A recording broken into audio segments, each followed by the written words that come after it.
Dear brothers and sisters, we are studying the book of Leviticus chapter 23, the feasts of the Lord, the feasts that God had ordained for the people of Israel.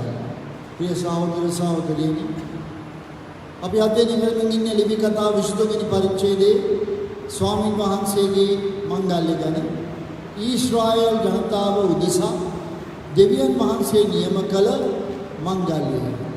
அன்பான சகோதரி சகோதரியே, நாங்கள் லேவியராகமம் 23வது அதிகாரத்தை கற்று வருகிறோம். அதில் கர்த்தருடைய பண்டிகைகளை குறித்து இஸ்ரவேல் ஜனங்களுக்காக கர்த்தர் நியமித்து கொடுத்த பண்டிகைகளை குறித்து நாங்கள் கற்று வருகிறோம். First 3 feasts were held in the month of Nisan, the first month in Jewish calendar.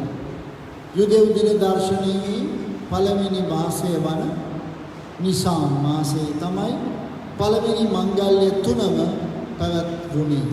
யூதருடைய நாட்காட்டியின்படி முதலாவது மாதமாகிய நிசான் மாதத்திலே தான் முதலாவது பண்டிகை நடைபெற்றது.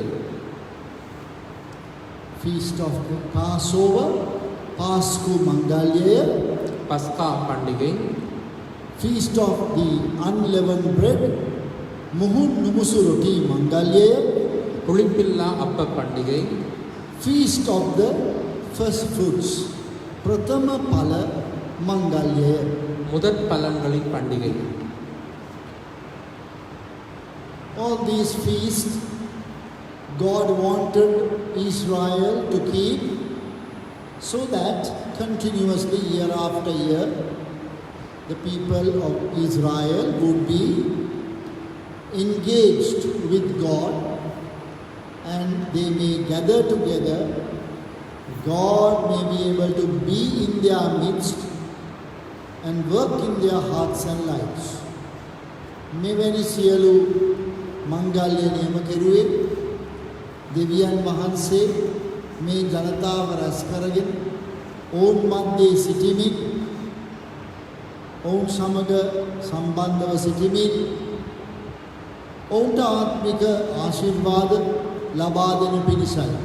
இந்த எல்லா பண்டிகைகளையும் தேவன் நியமித்தது இந்த முழு இஸ்ரவேல் சபையாரையும் ஒன்று சேர்த்து அவர்கள் நடுவிலே அவர் வாசமாயிருந்து அவர்களுடன் உறவில் தொடர்பில் இருந்து அவர்களுக்கு ஆவிக்குரிய ஆசீர்வாதத்தை கொடுக்கும்படியாகவே. There was also individual meanings and reasons for the people of Israel on each feast. There was a reason behind it that they were remembering something. මේ හැම මංගල්‍යයකම ඊශ්‍රායෙල් ජනතාවට යම් සිහි කරවීමක් තිබුණා.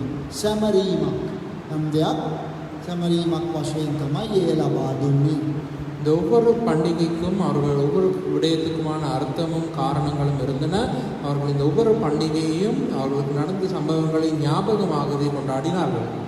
And for the New Testament believers, that is the church of the Lord Jesus Christ, it gives a new meaning, something that God had planned for us is hidden in this instruction of each feast. නමුත් අලුත් දිවසුමේ අධීනවන්ත වන අපට එනම් සභාවට මේ මංගල්‍ය වන සැඟවී තිබෙන අපට අදාළ වූ දෙවියන් වහන්සේ අපි උදෙසා සැලසුම් කරපු යම් කරුණු කාරණා හෙළිදරව් වෙනවා. ஆனால் புதிய ஏற்பாட்டு விசுவாசிகளாகிய நமக்கு, அதாவது சபைக்கு, தேவன் நமக்கென்று திட்டமிட்டு வைத்திருக்கின்ற சில விடயங்கள் இந்த பண்டிகைகளுக்கு கூடாக வெளிப்படுகின்றன. Last time we looked at the feast of the first fruits. பிரதம பல மංගල්‍ය ගැන අපි බලමු. கடந்த முறை முதற் பலன்களின் பண்டிகையை குறித்து நாம் பார்த்தோம். That waving of the sheaf of the first fruits signified the resurrection. That is what we see there today. People of Israel didn't see that, but we can see that. ප්‍රථම ඵල මේ මිටියක් අරගෙන දෙවියන් වහන්සේ ඉදිරියට තේව කරනවා. එයා අපිට මලවුන්ගෙන් නැවත නැගිටීම සිහිපත් කරනවා. ඊශ්‍රායල් ජනතාවට එහෙම දෙයක් සිහිුනේ නෑ. නමුත් අපට ඒක තමයි සිහිපත් වෙන්නේ. முதற் பலனாகிய ஒரு கதிர்கட்டை எடுத்து அது தேவ சந்நிதியிலே அசைவாட்டப்படுகிறது. அதன் மூலமாக நமக்கு மரித்தோரிலிருந்து உயிர்த்தெழுதல் ஞாபகம் ஊட்டப்படுகிறது. இஸ்ரவேலர்களுக்கு அப்படிப்பட்ட ஒரு ஞாபகம் ஊட்டுதல் இருக்கவில்லை. Not that we remember them, but God makes us to remember through the New Testament scriptures. අපම සිහිපත් කරගන්නවා නෙමෙයි. මේක තේරුම මේකයි කියන්නේ. දෙවියන් වහන්සේ අපට සිහිපත් කරවනවා අලුත් කිව්සුම් ලියවිල්ල තුලින්. இதனுடைய அர்த்தம் இதுவாய்த்தான் இருக்கும் என்று நாமாகவே அதை நினைத்துக் கொள்வது அல்ல. தேவனே புதிய ஏற்பாட்டு வேத வாக்கியங்களுக்கு கூடாய் இது நமக்கு நினைவுபடுத்துகிறார். Can you remember the New Testament verse which brings the connection with these first fruits and resurrection? 1 Corinthians 15:23. අලුත් කිව්සුමේ පදේ මතකද දැන් කඩපාඩමේ මේ ප්‍රථම ඵල මංගල්‍යයයි මලවුන්ගේ නැගීමයි අතර තියෙන සම්බන්ධතාවය අපිට පෙන්වන පාලමක් වගේ තිබෙන්නේ මොකද්ද පදේ? මතකද පළවෙනි කොරින්ති 15:23. அந்த புதிய ஏற்பாட்டு வசனங்கள் ஞாபகம் இருக்கிறதா? இந்த முதற் பலன்களாகிய பண்டிகையும் உயிர்த்தெழுதலையும் ஒன்றிணைக்கின்ற அந்த தொடர்பு படுத்துகின்ற அந்த வசனம் எங்கே இருக்கிறது? 1 கொரிந்தியர் 15:23. Today we are reading Leviticus chapter 23 15 to 17. අද අපි කියවනවා ලෙවි කතාව 23 15 සිට 17 වෙනකම්. இன்று நாங்கள் லேவியராகமம் 23ஆம் அதிகாரத்திலே 15லிருந்து 17 வரை வாசிக்கிறோம். And you shall count unto you from the morrow after the Sabbath, from the day that you brought the sheaf of the wave offering, 7 Sabbaths shall be complete. Even unto the morrow after the 7th Sabbath shall you number 50 days. And you shall offer a new meat offering unto the Lord. You shall bring out of your habitations 2 wave loaves of 2/10 deals. They shall be of fine flour. They shall be baken with leaven. They are the first fruits unto the Lord. Gracious loving Father, teach us the meaning of the feast of the Pentecost. Lord, help us to understand it correctly. It is such a relevant passage of scripture with a New Testament reality and fulfillment. So Lord, help us to see the Spirit of the Lord may reveal it. Accept our thanksgiving in Jesus' precious name. Amen.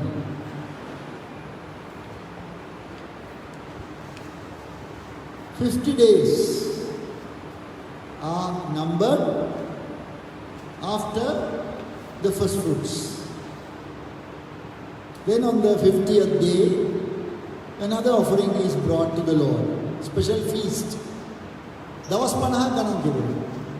අර ප්‍රථම බල මංගල්‍ය අපි කිස්මාන බලමු. එදා ඉඳලා දවස් 50ක් ගණන් කරලා 50 වෙනි දවසේ ස්වාමීන් වහන්සේලා අලුත් පූජාවක් කියනවා. ඒක තවත් මංගල්‍යයක් බවට පත් කරනවා. 50 நாட்கள் எண்ணப்படுகின்றன.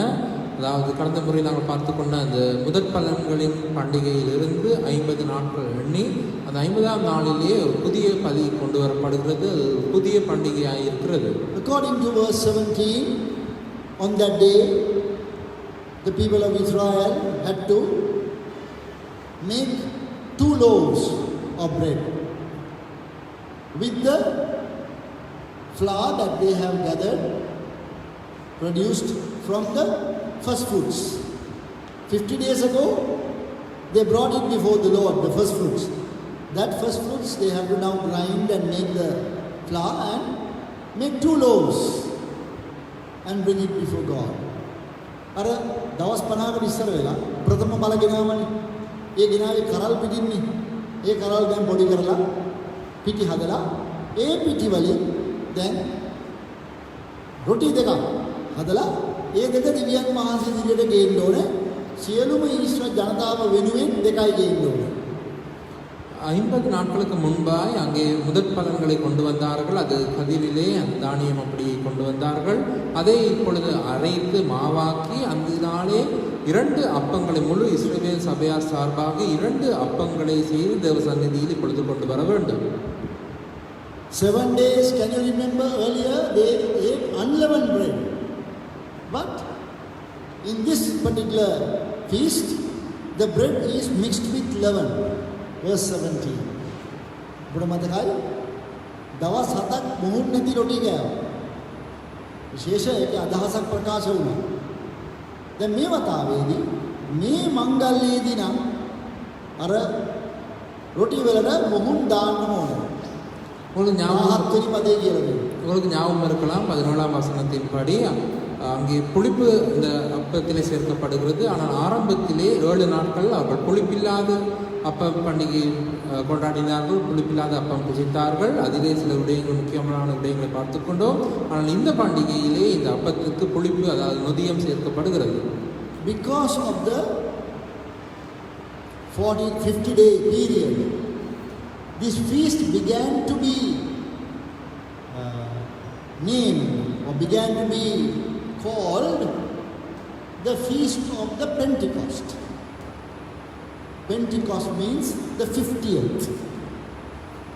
මේ දවස් 50කට පස්සේ සිදුවෙන මංගල්‍යයක් නිසා මේ මංගල්‍යයට මිනිස්සු විසින් නමක් දුන්නා. ඒකට ඔවුන් කියන්න පුරුදු වුණා පෙන්තකොස්ත මංගල්‍යය. පෙන්තකොස්ත යනු 50 වෙනි කියන එකයි තේරුම. 50 நாட்களுக்கு பிறகு இந்த பண்டிகை கொண்டாடப்படுகிறபடியினாலே இந்த பண்டிகைக்கு மனிதர்கள் பெயர் வைத்தார்கள் பெந்தெகோஸ்தே பண்டிகை என்று. அதாவது பெந்தெகோஸ்தே என்ற சொல்லின் அர்த்தம் 50வது என்பதாகும். Some called it the feast of weeks because 49 days were counted on the 50th. 49 means 7 weeks. So some calculated in weeks and said it is the feast of weeks. සමහර අය මේ මංගල්‍ය නමක් දුන්නා සති මංගල්‍යය කියලා. ඒ කියන්නේ දවස් 50ක් වෙන්න අර 49 දවසක් ඉවර කරලානේ 50 එන්නේ. 49 හතෙන් බෙදපුවාම සති 7යි. සති 7ක් නිසා සති මංගල්‍යය කියලා සමහර අය ඒකට කියන්න පුරුදු වුණා. சிலர் இந்த பண்டிகையை வாரங்களின் பண்டிகை என்று சொல்ல பழகினார்கள். என்று சொன்னால் 50க்கு முதல் 49 நாட்களையும் அவர்கள் 7 வாரங்களாக கணக்கெடுத்து அதை வாரங்களின் பண்டிகை என்று அவர்கள் சொன்னார்கள். Now it's very important to remember that both these names, Feast of the Pentecost or Feast of Weeks, both names were used by people to identify this feast. මම හිතා වැදගත් මේ තේරුම් ගන්න එක මේ නම් දෙකම පෙන්තකොස්ත මංගල්‍යය සති මංගල්‍යය කියන නම් දෙකම ඊශ්‍රායල් මිනිස්සු තමයි භාවිතයට ගත්තේ. භාවිතයට පටන් ගත්තා මේ මංගල්‍ය අඳුන්වන්න. கவனியுங்கள், இது மிக முக்கியமான ஒன்றாக இருக்கிறது புரிந்து கொள்வதற்கு. இந்த பெந்தெகோஸ்தே பண்டிகை அல்லது வாரங்களின் பண்டிகை என்ற இந்த 2 சொற்றொடர்களையும் இஸ்ரவேல் ஜனங்கள் தான் அவர்களுக்குள்ளே இதை பயன்படுத்தினார்கள் இந்த பண்டிகையை அடையாளம் கண்டு கொள்வதற்கு. In reality it was a feast of thanksgiving because the first fruits now brought and made into bread. So they are still giving thanks for the first fruits. මූලිකව කියනවා නම් මේ මංගල්‍යයත් ස්තුති දීමේ මංගල්‍යයක්. ඔය පෙන්තකොස්ත මංගල්‍යය සති මංගල්‍යය කියලා කියන්නේ ස්තුති දීමේ මංගල්‍යය. මොකද තාමත් අර මේ ප්‍රථම ඵල ගැනමයි කතා කරන්නේ. 17 වෙනි පදයේ තියෙන ප්‍රථම ඵල කියලා අන්තිමට ඒ ප්‍රථම ඵල වලින් හදපු මේ රොටිනේ. ඒ නිසා තාම ස්තුතිවන්ත සිතකින් තමයි මේක දෙන්නේ. ஆனால் உண்மையில் அடிப்படையில் நாங்கள் பார்க்கும் பொழுது இந்த பண்டிகையானது நன்றி செலுத்துகிற பண்டிகையாக இருக்கிறது. நாங்கள் 14ஆம் வசனத்தின் கடைசியில் பார்க்கிறோம். அது முதற் பலன்களை குறித்து சொல்லுகிறது. ஆகவே முதற் பலன்களை நினைவுபடுத்துகின்ற நன்றி செலுத்துகிற ஒரு பண்டிகையாகவே இது இருக்கிறது. in thanksgiving unto the Lord and believing in the Lord for provision of good harvest. The people of Israel were in the same feast, in the same description. The people of Israel were instructed to share with the poor people. Leave some part of the harvest for the poor people. දැන් මේ දෙවියන් වහන්සේ ස්තුති දීමක් මේකේ තිබුණේ. ඒ වගේම දෙවියන් වහන්සේ සපයා දෙනවයි කියන විශ්වාසය.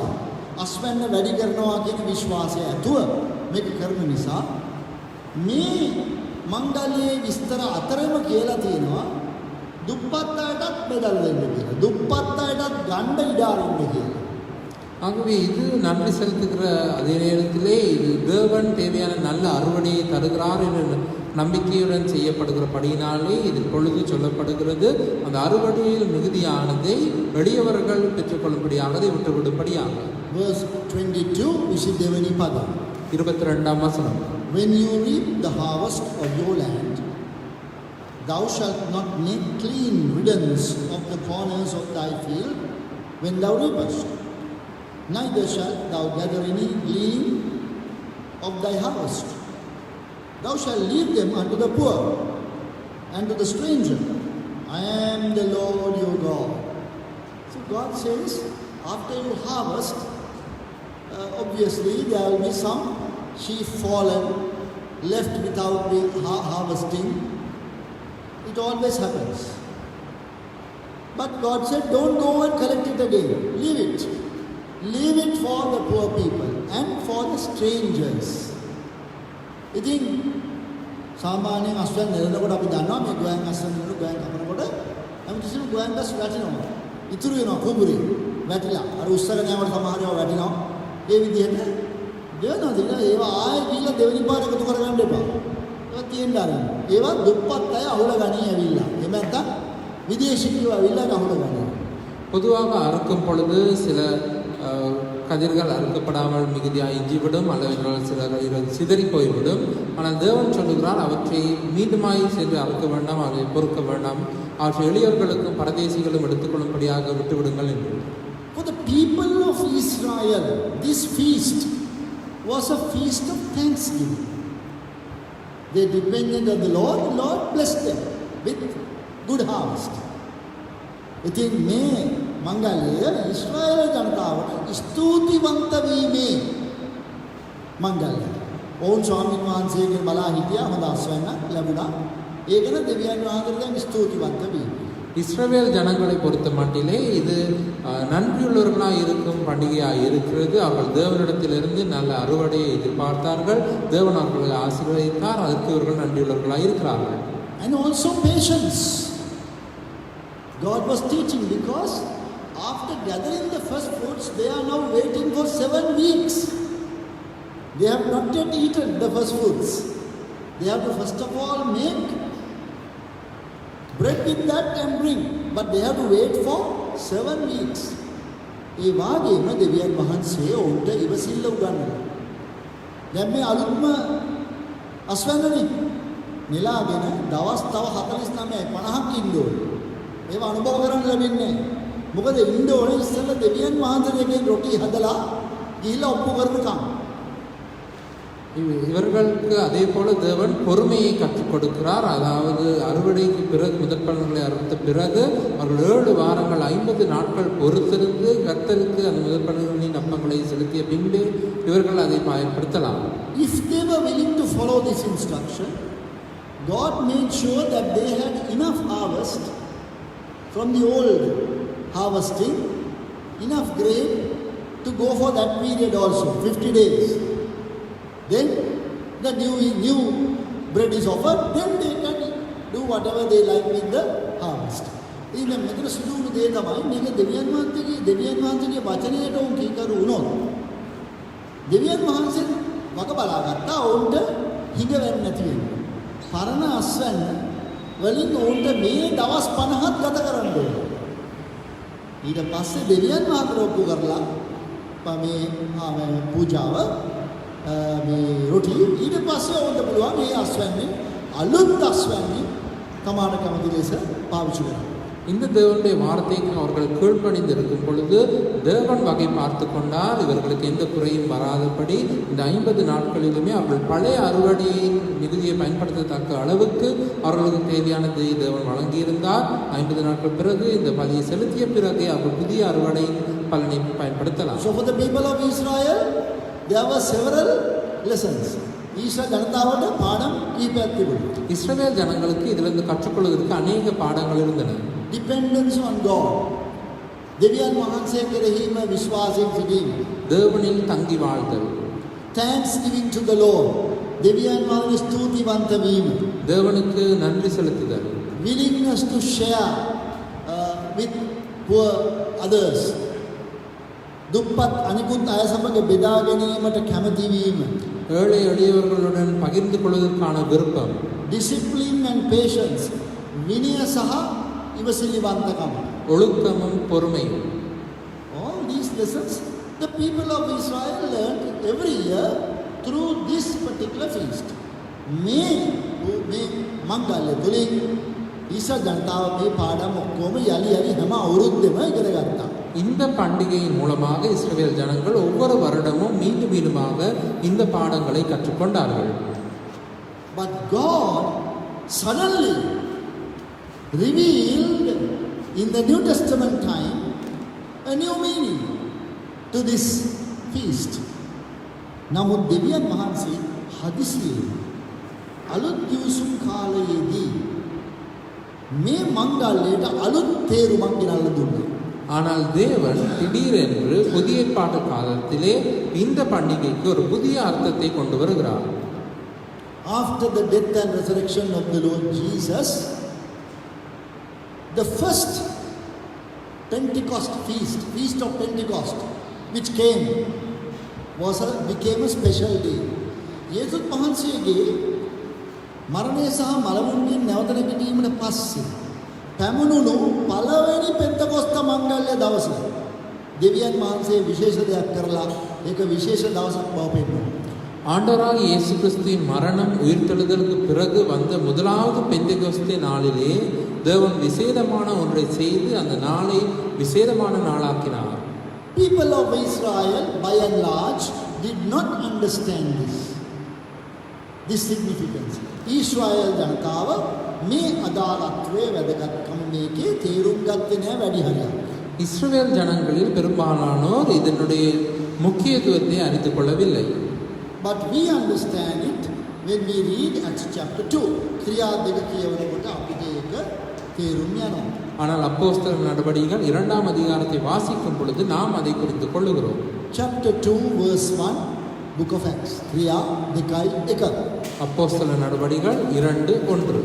When the day of Pentecost was fully come, they were all with one accord in one place. Pentecost දවස පැමිණි කල ඔවුන් සියල්ලෝ එක ස්ථානයක රැස්ව එක්සිත්ව සිටියා.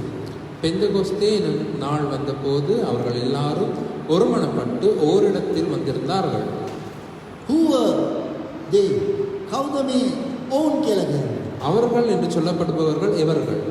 Few people who were disciples of the Lord Jesus. ස්වාමී වූ යේසුස් වහන්සේගේ ගෝලයන්ව සිටියා වූ ටික දෙනෙක්. ஆண்டவராகிய இயேசு கிறிஸ்துவின் சீடர்களாக இருந்த சிலர்.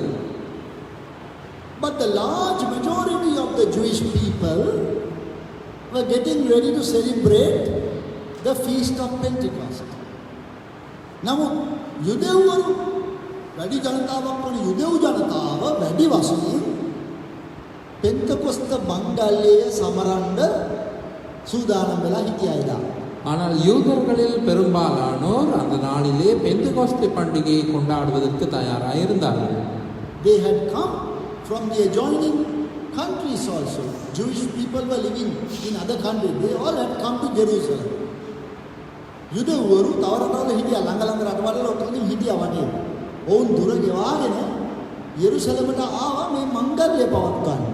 யூதர்கள் அயல் நாடுகளிலும் அவர்கள் சிதறி இருந்தார்கள். அவர்கள் எல்லாரும் இந்த பண்டிகையை கொண்டாடுவதற்காக எருசலேமுக்கு அந்த நாளிலே வந்திருந்தார்கள். While they were celebrating the feast of the Pentecost, which they have to do every year, there were this small group of believers, that is, disciples, gathered in a room. මේ යුදෙව්වරු හැමතැනින්ම ඇවිල්ලා අවුරුද්දෙන් අවුරුද්ද කරනවා වගේ ඒ යෙරුසලමේ මේ පූජා මේ මංගල්‍ය, පිත්තකොස්ත මංගල්‍ය, සති මංගල්‍ය පවත්වන්න පවත්වනකොට එදා මේ 14ක් වන ඇදහිලිවන්තයෝ, ඒ කියන්නේ ගෝලියෝ, යේසුස් වහන්සේගේ ගෝලියෝ තැනක රැස්වලා කාමරයක් ඇතුලේ හිටියා තනියම. அது வெவ்வேறு நாடுகளிலிருந்து வந்து யூதர்கள் அந்நாளிலே இந்த பெந்தகோஸ்தே பண்டிகையை கொண்டாடும் நேரத்திலே ஒரு சிலர் அன்றைய இயேசு கிறிஸ்துவின் சீடர்களாகிய சிலர் அறைக்குள்ளே ஒன்று கூடியிருந்தார்கள். Now they didn't know what to do in the future, in the near future. அவர்களுக்கு தெரியாமல் இருந்தது அடுத்து என்ன செய்ய வேண்டும் என்று. Their teacher, their master, the Lord Jesus, whom they thought was the Messiah, died and he rose again, and while they were watching, he went into heaven. ඔවුන්ගේ ස්වාමියා, ඔවුන්ගේ ආචාර්යින් වහන්සේ, ඔවුන් මෙසියස් වහන්සේ කියලා බලාපොරොත්තු හිටපු වේදනන් වහන්සේ මරණයටපත් වුණා. වලවල මලවුන්ගෙන් නැගිටලා ඔවුන් දැක්කා. දැකලා ඔවුන් බලාගෙන ඉඳන්දිම ස්වර්ගයට ගියා. அவர்களுடைய ஆண்டவர், அவர்களுடைய போதகர் அன்றைய இயேசு கிறிஸ்து அவர்கள் மேசியா என்று நினைத்தார்கள். அவர் மரித்து உயிர்த்தெழுந்து அவர்கள் பார்த்து கொண்டு இருக்கவே மேலே பரலோகத்துக்கு சென்று விட்டார். But before leaving, Lord Jesus told them, you wait in Jerusalem. You are going to receive the Holy Spirit. නමුත් ඔවුන් යෙරුසලමෙන් යේසුස් වහන්සේ ස්වර්ගයට යන්න පෙර ඔවුන්ට කිව්වා, ඔබලා යෙරුසලමෙන් අහංගල යනකොට ඉන්න. ඔබලාට සුද්ධාත්මයන් වහන්සේ වෙනවා කියලා. ஆனால் அப்படியாக அன்றைய இயேசு கிறிஸ்து மேலே செல்வதற்கு முன்பதாக இந்த சீடர்களிடம் சொல்லியிருந்தார், நீங்கள் எருசலேமிலேயே தரித்திருங்கள், பரிசுத்த ஆவியானவரை பெற்றுக்கொள்வீர்கள் என்று. They didn't know when that would happen. ඔවුන් දැනගෙන හිටියේ නෑ ඒක කවදා වෙයිද කියලා. அது எப்பொழுது நடக்கும் என்பதை இவர்கள் அறிந்திருக்கவில்லை.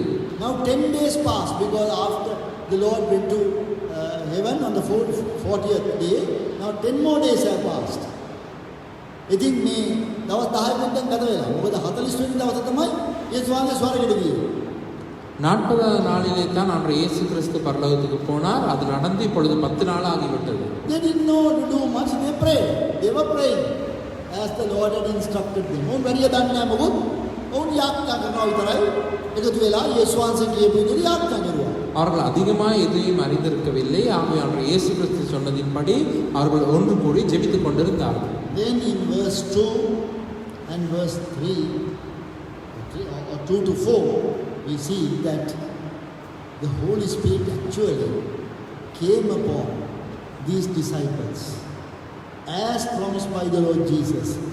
දෙකේ සිට හතර දක්වා පද බලපුවම පේනවා එදා ඒ වෙලාවේ සුද්ධාත්මයන් වහන්සේ ඕන් පිටට ආවා යේසුස් වහන්සේ පොරොන්දු දෙන්නේ. ஆனால் 2லிருந்து 4 வரையிலான வசனங்களை நாங்கள் பார்க்கும் பொழுது நாங்கள் பார்க்கிறோம், அன்றைய இயேசு கிறிஸ்து வாக்கு கொடுத்தது போலவே பரிசுத்த ஆவியானவர் அந்த நாளிலே அவர்கள் மீது வந்தார். Now verse 2 to verse 4, Acts chapter 2 verse 2 to verse 4, please read. Shall we read together? අපි එකට කියවමුද? දෙකේ සිට හතර දක්වා පද. நாங்கள் ஒன்று சேர்ந்து வாசிப்போம். அப்போஸ்தலர்களுடைய நடபடிகள் 2ஆம் அதிகாரம் 2லிருந்து 4 வரை. And suddenly there came a sound from heaven as of a rushing mighty wind, and it filled all the house where they were sitting. And there appeared unto them cloven tongues like as of fire, and it sat upon each of them. And they were all filled with the Holy Spirit, and began to speak with other tongues as the Spirit gave them utterance. Some new thing happened. අලුත් දෙයක් සිදු වුණා. புதிய காரியம் சம்பவித்தது. The Spirit of God came and they came upon them, and they began to speak. These Jewish people, this small number, they began to speak in languages that they had not studied up to that time. සුද්ධාත්මයන් වහන්සේ මේ අයකට ආවා. මෙතනදී යුදෙවුරු ටික දෙනෙක් හිටියේ. යේසුස් වහන්සේ පිළිගත්තු අය. ඒ කට්ටිය හදිසියෙම තමන් ඉගෙන ගත්තේ නැති මෙච්චර කාලෙ ඉගෙනගෙන තිබුණේ නැති භාෂාවන් වලින් කතා කරන්න පටන් ගත්තා. பரிசுத்த ஆவியானவர் அவர்கள் மீது வந்தார். அங்கே ஒரு சில யூதர்கள் மாத்திரமே இருந்தார்கள். அவர்கள் மீது இந்த பரிசுத்த ஆவியானவர் வந்த உடனேயே அவர்கள் இதுவரை கற்றிராத மற்ற மொழிகளில் பேச ஆரம்பித்தார்கள்.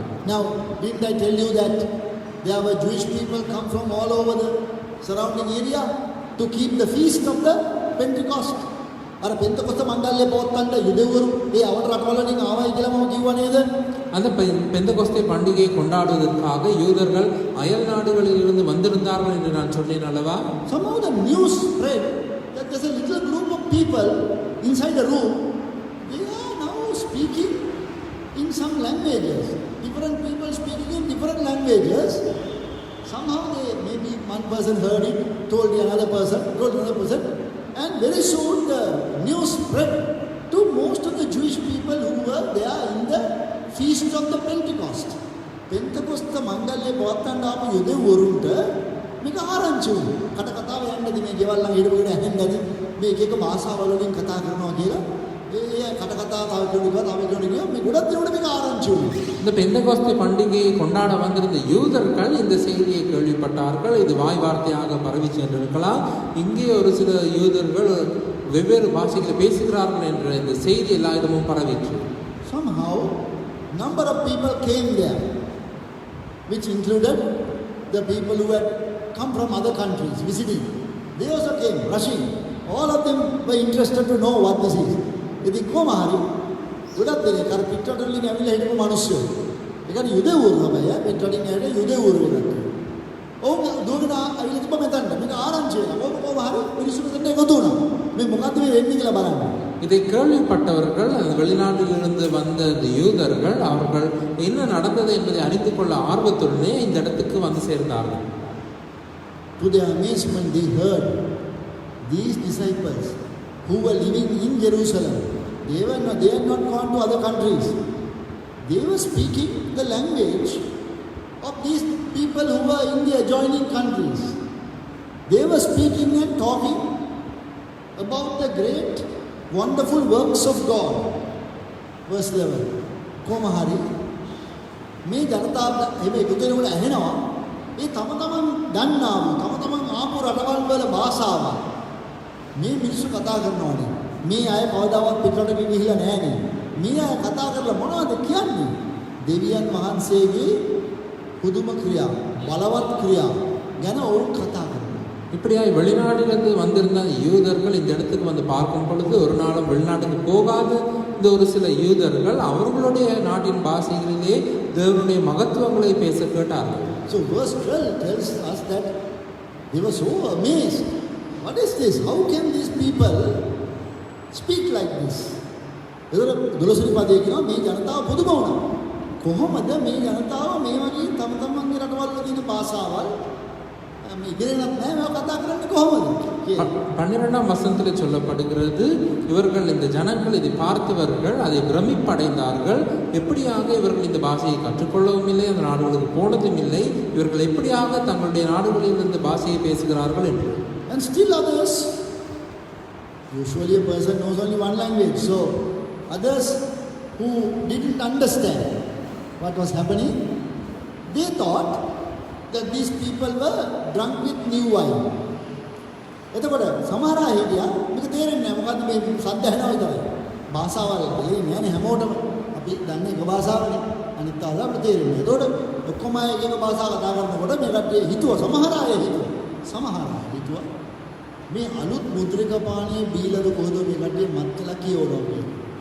எல்லாருக்கும் எல்லா மொழிகளும் தெரியாது, ஒரு மொழிதான் சாதாரணமாக ஒருவருக்கு தெரியும். ஆகவே சிலர் நினைக்கிறார்கள் இவர்கள் புதிய மதுபானத்தினால் நிறைந்திருக்கிறார்கள் என்று. Verse 13, the idea of the new wine. New wine, that word is important, will make you speak freely. It will talkative. That's all. It will not give you any bad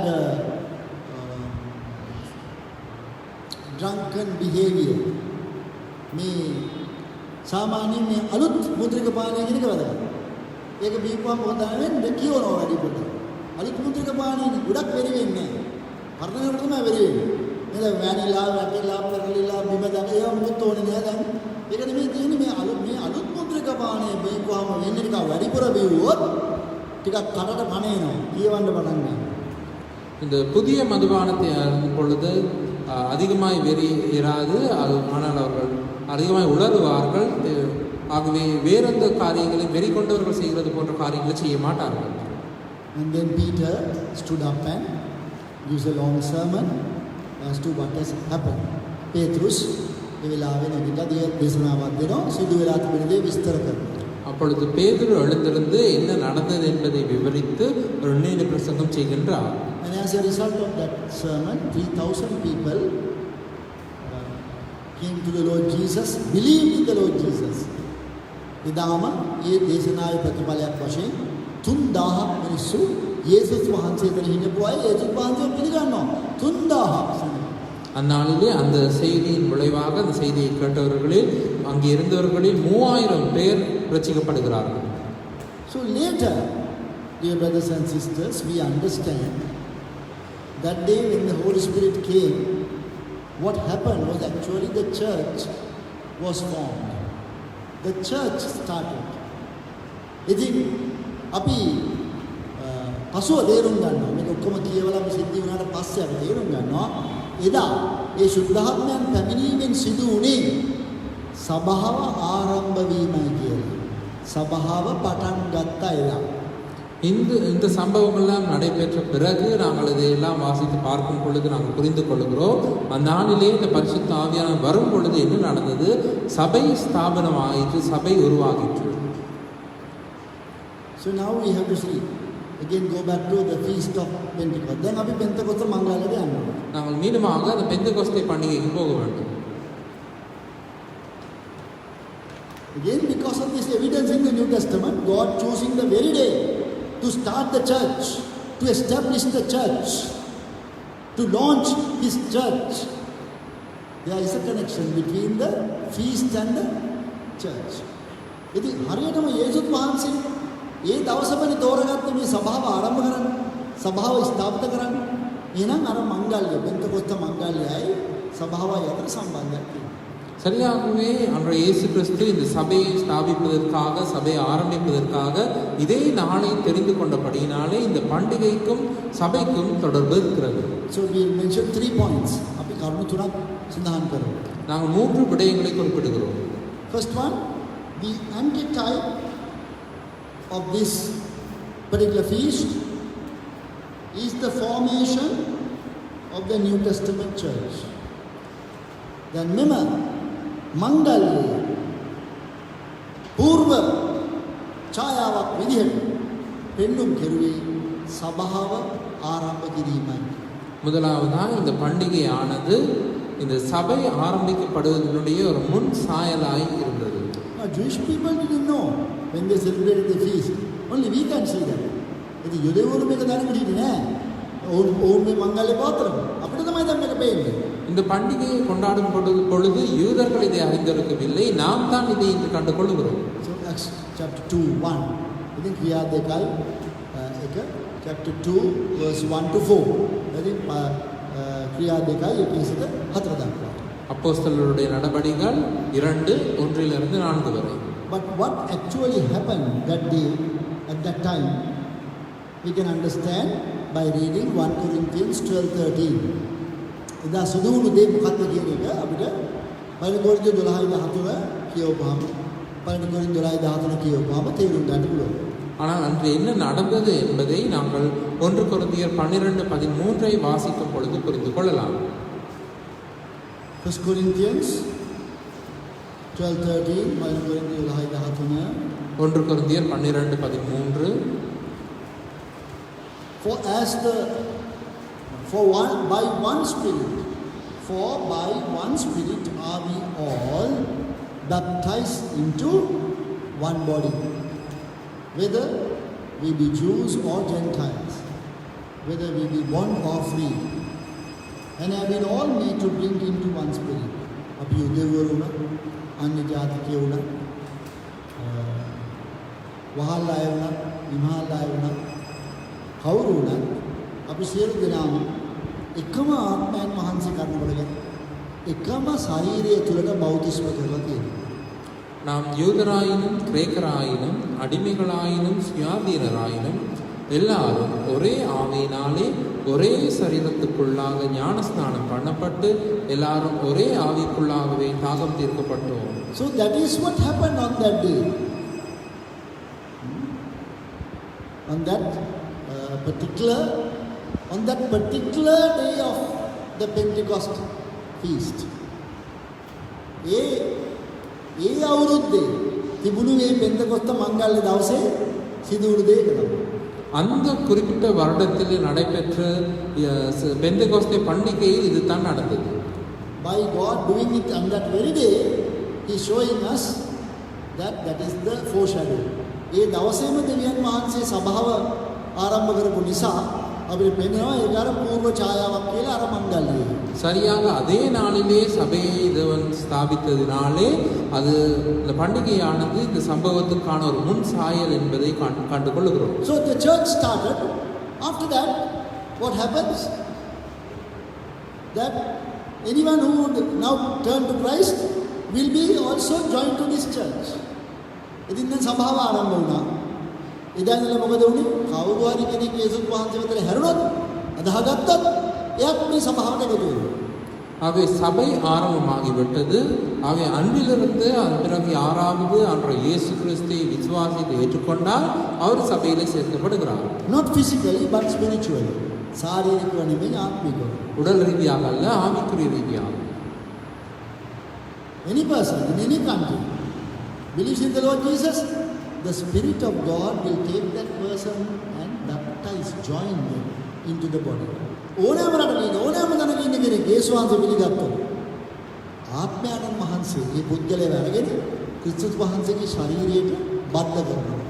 எந்த நாட்டிலாகிலும் எந்த இடத்திலாகிலும் யாராவது ஒருவர் அன்று இயேசு கிறிஸ்துவை ஏற்றுக்கொண்டால் அவரை பரிசுத்த ஆவியானவர் எடுத்து கிறிஸ்துவின் சரீரத்துக்குள்ளே இணைக்கின்றார். That is how we also, after believing in the Lord Jesus, we were joined to the church. අපි යේසුස් අදාගත්තාම සභාවට බද්ධ කිරුවා. நாமும் அப்படித்தான் நாங்கள் அன்று இயேசு கிறிஸ்துவை விசுவாசித்த பொழுது நாம் சபையுடனே இணைக்கப்பட்டோம். Not this church, but the universal church. මේ සභාව නෙමෙයි. විශ්ව සභාව. අපිව බද්ධ කිරුවා. இந்த சபையுடன் அல்ல, அகில சபையுடனே நாம் இணைக்கப்பட்டோம். And later, maybe some days later or some time later, we found this place of gathering where believers were gathering. ඉතින් ටිකට කාලෙකට පස්සේ සමහරව දවස් ගානකට පස්සේ වෙන්න පුළුවන්. පසුව වෙන්න පුළුවන්. අපිට මේ ස්ථානය හම්බ වුණා. අපිට දැනගන්න ලැබුණා මේම ඇවිලිවන්තව රාष्ट्र අපිත් ඇවිල්ලා එකතු වුණා. சில நாட்களுக்கு பிறகு அல்லது சில காலத்துக்கு பிறகு நாம் கேள்விப்பட்டோம் இப்படியாக இந்த இடத்திலே அன்றைய விசுவாசிகள் ஒன்று கொடுக்கிறார்கள் என்று நாமும் வந்து இவர்களுடன் சேர்ந்து கொண்டோம். So this church is called the local church. මේ සභාවට කියන්නේ පලාතක තිබෙනා වූ ප්‍රාදේශීය සභාව. இந்த சபைக்கு சொல்லப்படுகிறது இது உள்ளூர் சபை. Now I joined this church, this group of believers. 1 week after I joined the universal church. Then මම මේ සභාවට මේ පලාතේ තියෙන මේ ප්‍රාදේශීය සභා කණ්ඩායමට එකතු වුණේ විශ්ව සභාවට එකතු වෙලා සතියකට පස්සේ. நான் இந்த சபையுடனே இந்த உள்ளூர் சபையுடனே சேர்ந்து கொண்டது நான் அகில சபையில் சேர்ந்ததிலிருந்து ஒரு வாரத்துக்கு பிறகு. Joining the universal church is the work of the Holy Spirit. අර විශ්ව සභාවට එකතු කිරීම සුද්ධාත්මයන් වහන්සේගේ ක්‍රියාව. அகில சபையிலே சேர்ப்பது பரிசுத்த ஆவியானவருடைய செயல். But God's plan is that those who are in the universal church should also have a local church where they gather together as believers. ඉතින් දෙවියන් වහන්සේගේ අදහස වුණේ අර විශ්ව සභාවට අයිති වෙලානේ දැන් අපි ඉන්නේ යේසුස් වහන්සේ පිළිගත්තානේ කොහේ හරි ඉඳලා. ඒ අය මේ වගේ පළාත් සභාවකට සම්බන්ධ වෙලා එකතු වෙන්න ඕනේ කියන එක තමයි දෙවියන් වහන්සේගේ අදහස. ஆனால் தேவனுடைய நோக்கமும் திட்டமும் என்னென்று சொன்னால் இந்த அகில சபையிலே சேர்க்கப்பட்டிருக்கிறவர்கள் எங்கேயாவது ஒரு இடத்திலே இந்த உள்ளூர் சபையுடனும் சேர்ந்து கொள்ள வேண்டும் என்பதே. So this feast is reminding us of the establishment of the universal church. අපිට මෙව මංගල්‍යයෙන් මතක් කරන්නේ ඒ විශ්ව සභාව පිහිටුවීම ස්ථාපිත කිරීම පිළිබඳවයි. ஆக இந்த பண்டிகை நமக்கு ஞாபகம் ஊட்டுகிறது இந்த அகில சபை உருவானது, இந்த அகில சபை ஸ்தாபிக்கப்பட்டது. Now second point, දෙවෙනි කරුණ. இரண்டாவது விடயம், You can see in verse 17 of Leviticus 23, 2 loaves were brought. ඉතින් ඔබට පේනවා මේ 17 වෙනි පදයේ ලෙවි 23 රොටි දෙකක් තියෙනවා. 17ஆம் வசனத்திலே லேவியராகமம் 23:17 நீங்கள் காணலாம், 2 அப்பங்கள் கொண்டு வரப்படுகின்றன. So there has to be a question in our mind. Why 2? Because if it was 1, then good. Because one church, no, one universal church. ඉතින් අපි දැන් මෙතන දෙකක් මොකද මේ රොටි දෙකක් දෙන්න කියන්නේ මොකද අපිට හිතෙන්නේ නේද? අපි කල්පනා කරන්නේ. එක රොටියක් දෙන්න කියනවා නම් අන්න හරි ගැලපෙනවා මේ කොහොමද? මොකද එක විශ්ව සභාවයි දෙන්නේ. ஆக எங்களுடைய மனதிலே ஒரு கேள்வி எழுகிறது, ஏன் 2 அப்பங்கள் என்று?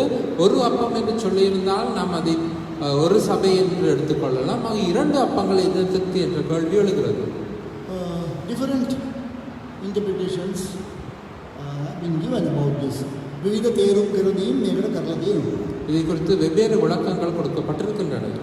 But what I can see, not that I have heard anyone saying this, but what I can see is this is because of the 2 most important things on which the universal church is resting: faith and love.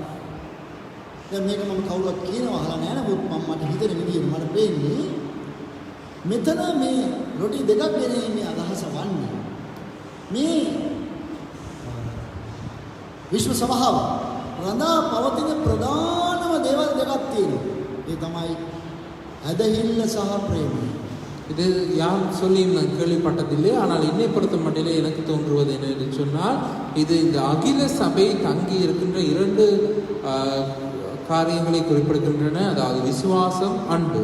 Church, whether it's universal or local, is all about faith and love.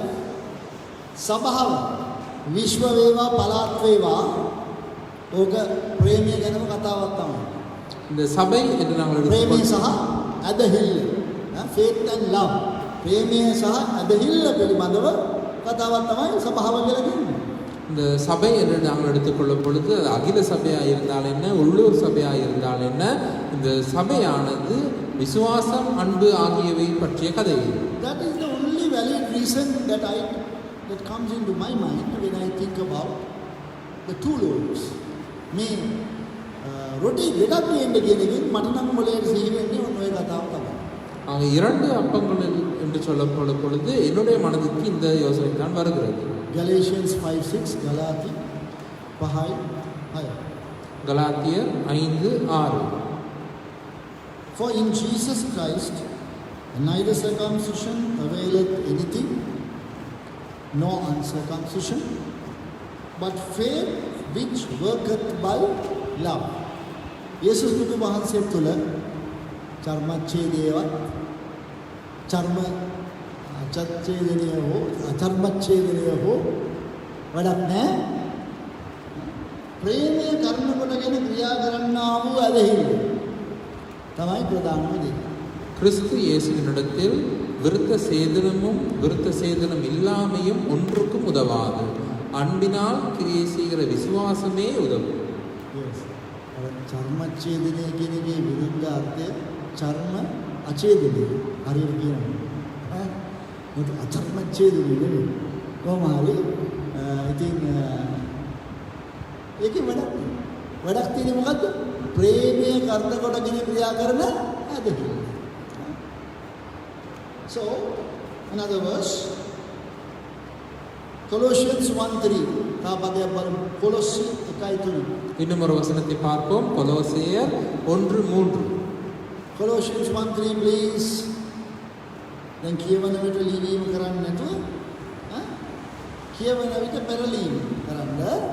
හොඳයි. Colossians 1:3. We give thanks to God and the Father of our Lord Jesus Christ, praying always for you.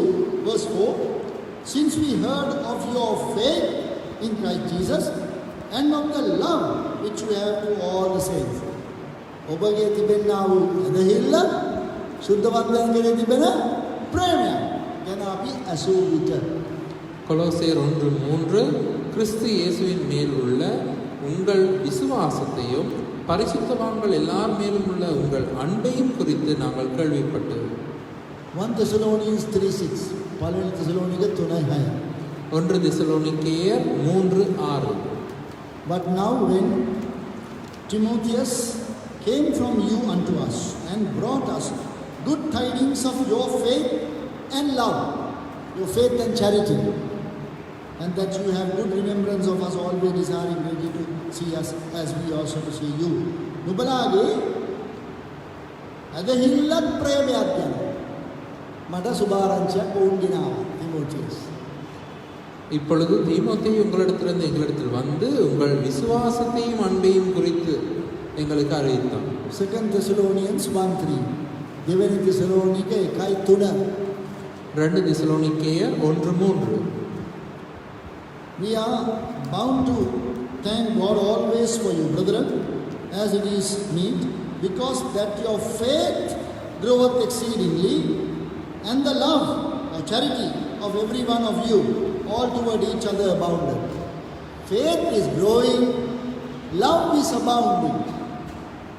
මේ නුඹලාගේ ඇදහිල්ල වැඩෙනවා, ප්‍රේමය වැඩි වෙනවා. 2 தெசலோனிக்கேயர் 1:3 விசுவாசம் மிகவும் பெருகுகிறது, அன்பு அதிகரிக்கிறது. Philemon verse 4 පිලේමොන් 4 වෙනි පදය. பிலேமோன் 4ஆம் வசனம்.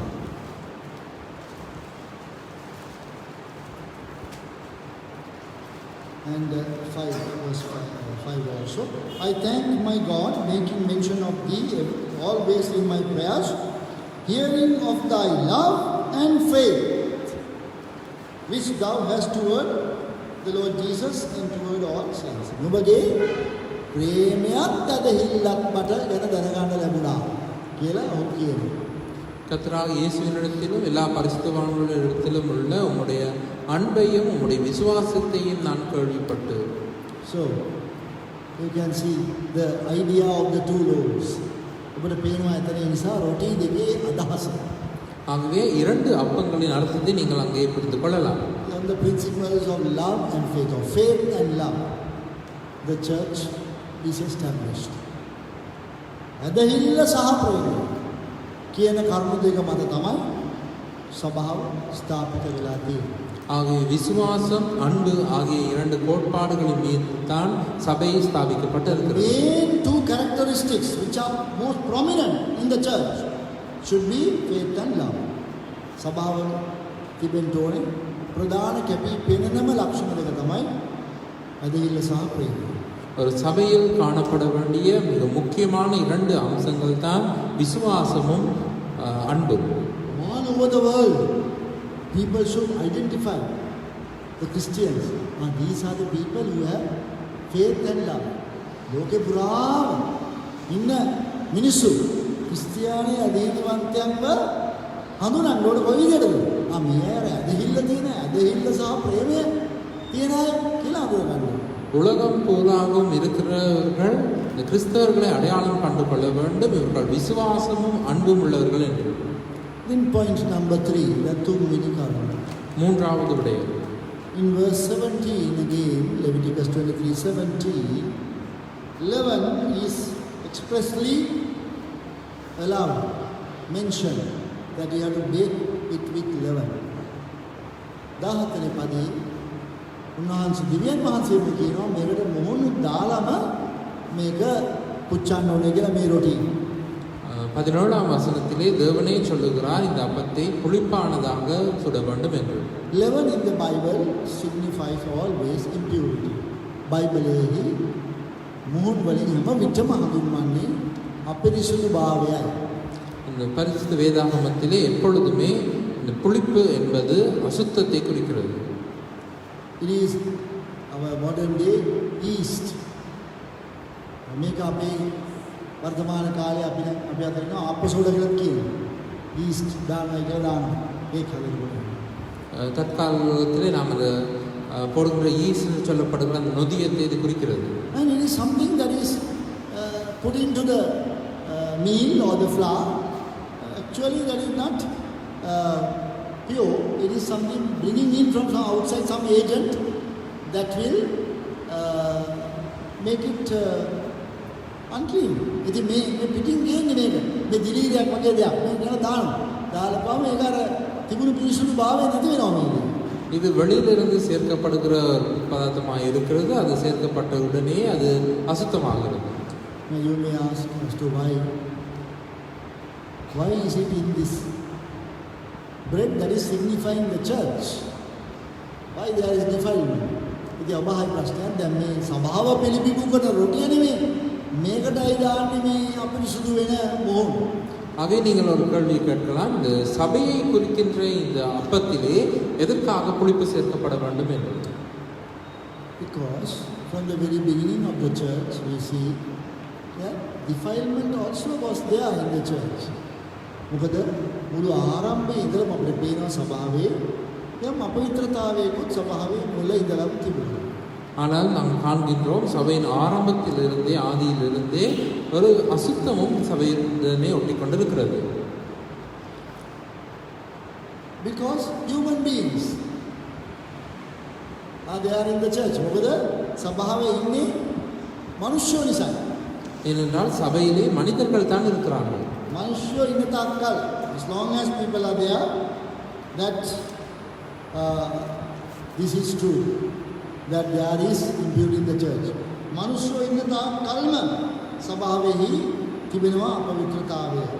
மனிதர்கள் இருக்கும் மட்டும் சபையிலே அசுத்தம் இருக்கிறது. Can you remember in the book of Acts, in the first church, there was impurity. ඔබට මතකද? ක්‍රියා පස්වෙනි පරිච්ඡේදයේ සභාව ආරම්භ වුණ ගමන් මේ තිබුණා යම් අපවිත්‍රතාවය. உங்களுக்கு ஞாபகம் இருக்கிறதா? சபை ஆரம்பத்திலேயே அப்போஸ்தலர் 5ஆம் அதிகாரத்திலே ஒரு அசுத்தம் சபைக்குள்ளே இருந்தது. Can you remember the two names, husband and wife? Ananias and Sapphira. Yes. God had to bring in judgment. Ananias සහ සප්පිරා කර්ණ කොටගෙන පාපේ තිබුණා මේ සභාව තුළ. දෙවියන් වහන්සේ විනිශ්චය ගෙනාවා. அந்த கணவன் மனைவியின் பேர் ஞாபகம் இருக்கிறதா? அனனியா சப்பீராள் ஆகியோர்கள், அவர்கள் மீது தேவனுடைய தண்டனை வந்தது. There was also the very beginning, first church, there were ethnic problems, ethnic divisions. මේ පළවෙනිම සභාවේ මුලම සභාවේ ಜಾති ભેද තිබුණා.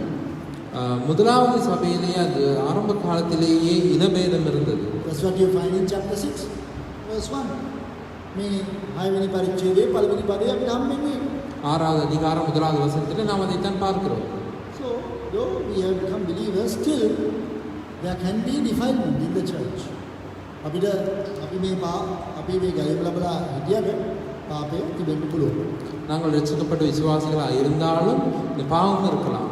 Matthew 13:33, can you remember that parable? Matthew 13:33, the woman mixing 3 meals or 3 measures of meal with leaven. මතකද අර 13:33 Matthew අර උපමා කතාව ස්ත්‍රියක් පිටිනලි තුනක් තිබෙනකම් මොනවද දැම්මේ? මුහුන් දැම්මයි. உங்களுக்கு ஞாபகம் இருக்கிறதா? மத்தேயு 13:33 அந்த ஊமை கதையிலே அந்த ஸ்திரீ அந்த மாவை பிசைந்து அது புளிக்கும் வரை அடக்கி வைத்தார். That parable is about this. ඒ උපමා කතාව මේ ගැන තමයි. அந்த ஊமை கதை இதை பற்றியதுதான். Number 3 signifying divine things and also relates to resurrection. අංක 3 දිව්‍ය දේවල් අදහස් කරන්නේ ත්‍රිත්වය. ඒ වගේම මරුන්ගේ නැගීම. 3 எனும் எண்ணானது தெய்வீகத்தை குறிக்கிறது, உயிர்த்தெழுதலை குறிக்கிறது. But into that will be mixed 11. මේ වගේ උතුම් දේ ත්‍රිත්වය, දිව්‍ය දේ, මරුන්ගේ නැගීම ඒවා දුන්න අතුල් වෙනවා හැම අපවිත්‍රතාවය. ஆனால் அதே போன்று உயர்வான மேன்மையான ஒன்றுடனே அந்த அசுத்தமும் சேர்கிறது. From the very beginning of the church, wrong teachings were there. සභාවේ ආරම්භ කාලේ ඉඳලම වැරදි ගැන්වීම ඇතුළුනානේ. சபையின் ஆரம்ப காலத்திலிருந்தே பிழையான போதனைகள் உள்ளே நுழைந்தன. In the first few years we read in the epistles that Paul was talking about his wrong teaching. That is impurity level. අවුරුදුම අපිට පේනවා ඒ පළවෙනි අවුරුදු කීපය තුලම සභාවේ වැරදි ගැන්වීම් තිබුණා. ඒ වගේ නහු ලියනවා. ඒ කියන්නේ අපරිශුද්ධතාවයක් ආවා. ඒ කියන්නේ මොහොන් ආවා. சபையின் ஆரம்ப காலங்களிலேயே நாங்கள் பார்க்கின்றோம் பவுல் அப்போஸ்தலன் நிருபங்களுக்கு கூட எச்சரிக்கின்றான் பிழையான போதகங்களை குறித்து அங்கே அசுத்தம் இருந்தது புளிப்பு இருந்தது. So all the details like that fits in beautifully. මේ විස්තර ඔක්කොම හරියටම ගැලපෙනවා. ஆகவே இப்படிப்பட்ட விவரங்கள் எல்லாமே துல்லியமாய் பொருந்துகின்றன. So that is the fourth feast, Feast of Weeks, Feast of Pentecost, signifying the inauguration of the church. ඉතින් ඒ නිසා අර සති මංගල්‍යය ඒ වගේම පෙන්තකොස්ත මංගල්‍යයෙන් මතක් කරන්නේ සභාව ස්ථාපිත කිරීමයි. ஆகவே அந்த 4வது பண்டிகையாகிய பெந்தகொஸ்து பண்டிகை அதாவது வாரங்களின் பண்டிகையினாலே சபை ஸ்தாபிக்கப்படுவது ஞாபகப்படுகிறது. Shall we pray? අපි ආඥා කරමු. ஜெபம் செய்வோம். අපගේ ප්‍රේමවන්ත දෙවි පියාණනි අද දවසේ අපිට සාකච්ඡා කිරීමට අධ්‍යයනය කළ ලැබුණ දේ ගැන ස්තුති වේවා. මේ යුදෙව්වරුන්ට දීලා තිබුණු මේ මංගල්‍ය තුල අපේ කතාව තියෙනවා. මේ අලුත් ගිවිසුමට අදාළ වූ දේ ඔබ වහන්සේ අතුරු කර දෙනවා. ඒ ගැන ස්තුති වේවා. දැන් අපි ඔබ වහන්සේගේ අස්වල බාර වෙනවා. මේ සත්‍යන්තයේ ස්වාමීනි අපගේ සේවය ඔබ වහන්සේට බාර කරනවා. අපි සමග සිටිය මැනව සේවයට ආශිර්වාද කළ ආත්ම ගැලවුව මැනව අලුත් අය එකතු කර ගැනීමේ විවාසය අපට දුන මැනව අපි ඉල්ලා සිටින්න ඔබ වහන්සේට බාර වෙනවා ස්වාමීනි. අපි ගලුම්කාර ස්වාමී වූ යේසුස් වහන්සේගේ නාමයෙන් ආමේන්.